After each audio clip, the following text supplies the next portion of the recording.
Let's keep digging at the prior administration, because the FBI director, that's Dan Bongino, has announced he's going to prioritize some Supreme Court leaks and White House cocaine investigations, things that happened in the last guy's administration, not this guy, the last guy.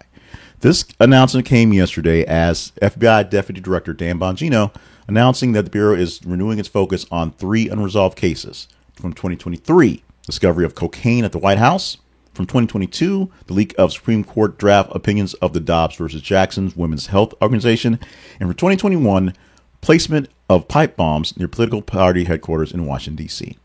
Bongino stated that he and the FBI and Director Kash Patel are allocating additional resources to go back in time, minus time machines, and citing public interest and potential concerns about these things and corruption, because they're about finding corruption.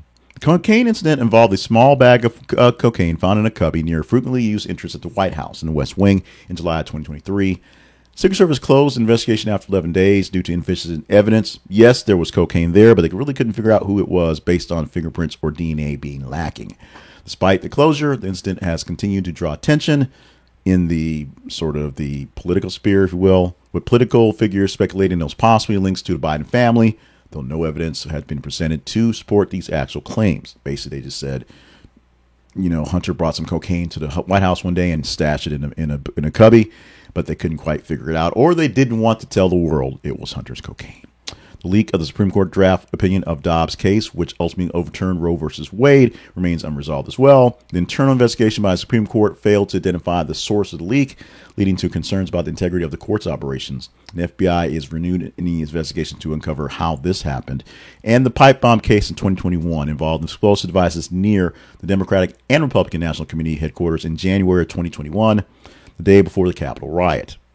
Despite the excessive efforts to figure out where they happened and lots of surveillance footage and a award of $500,000, no one's ever been found to figure this thing out. Now, whether the pipe bombs were connected to the issues that happened on January 6th, January 5th, of course, January 6th, because January 5th is the day before, no one really knows. No one really can figure it out, which is why Dan Bongino is on the case now.